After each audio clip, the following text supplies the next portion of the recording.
the queue to see the Queen lying in state stretched for nearly 6 kilometers past the bridge tower. So just picture that. The line is snaking along the south bank of the River Thames and then over a bridge to the Parliament. There are thousands in the line that don't mind the long hours of waiting. If we get you how long one person has to wait to actually get to Westminster Palace to witness the Queen's coffin, you have to wait 11 hours from the end of the queue to reach the Westminster Palace. Why is this happening? During the lying in the state period, Her Majesty the Queen's closed coffin rests on a raised platform. That's according to the UK government's website. This is inside the Westminster Hall in the Palace of Westminster. So members of the public that can attend and go past this coffin at the Westminster Hall, if they wait in this queue, that can go up to 11 hours. This was open to the public on 14 September and this will remain open for close to 24 hours until it closes on 19th September. And when you reach the back of the queue, you will be given a colored and numbered wristband, and large bags are also not allowed. There's also a bag drop facility. So it's as systemized a queue as you can think of. There's an 11-hour waiting time in queue to the Queen's coffin. And let's also tell you one very interesting fact. There's a YouTube live stream that the UK government is streaming on YouTube.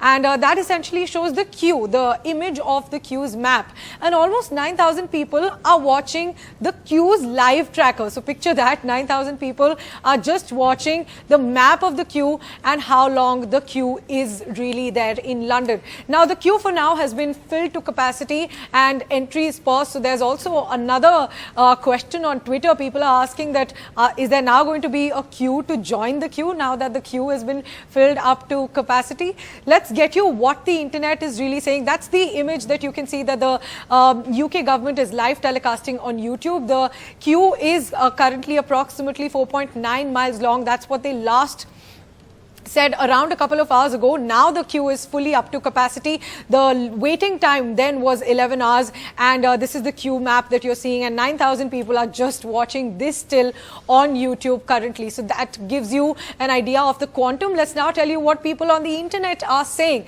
One user says, man, the Americans used to say that, man, the queues at Disney are huge, referring to the queues at the Disneyland.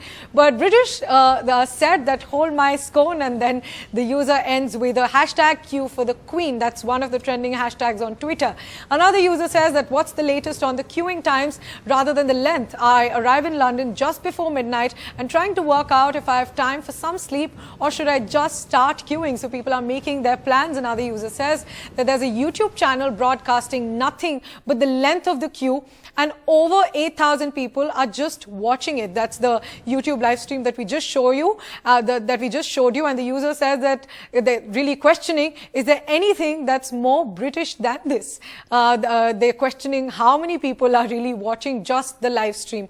Another user says that there's nothing more British than people queuing up for 2.5 miles to see the Queen, being able to track the Queen online and then watching it on live stream. That's what is happening. So it's really hard to wrap your head around the fact that there are people in the queue, there are people watching the queue, and then there are people like us who are reporting on the queue. Another user says that now that the queue has reached capacity, is there a queue to join the queue? Because now there are no more people who can join the queue as per the UK government's directions. Another user says that, wonder how many queue babies there will be in 9 months' time, considering that people are spending over 11 hours in this queue. There must be some friendships and some relationships that might be brewing there. Another user says that, final update, after 8 hours, we got into Westminster Hall and we were lucky enough to see a changing of the guard. You could feel the emotion and heaviness in the room and see it on everyone's faces. 8 hours of queuing melted into nothing. Totally worth it. So there you were getting a review of somebody who actually made it to Westminster Hall, and they're saying that it was an experience totally worth the wait. Another user says, that I went to Westminster Hall, and in my opinion, it wasn't very good. They sort of giving a review, and all jokes here. The user says that no chance for a selfie within the coffin, no gift shop, no cafe. They won't even let you try the imperial state crown on. So the Twitter user is really joking it out there, and the Twitter user rates the experience at 4 on 10, considering the wait time. Another user says that for we British, this is the queue we've been training for all our lives, all those hours, queuing in post office, at bus stops, and to board planes. This, my friends, is the big one, the mother of all queues. Be brave, be staunch, and shuffle for Britain. Hashtag queue for the Queen. One user said that the producers of The Crown are watching the queue and thinking about how many extras they're going to need to pay for season 9. So all of those tweets, another user also saying that if you watch every episode of The Crown back to back, it takes 28 hours, which means that if you do it in the queue and take an hour for lunch, you'll arrive at the coffin perfectly in time to be there for a live final episode. So those are all the tweets that we're getting. The internet reacting to the long queues, almost 6 to 7 kilometers long, with an 11-hour waiting time.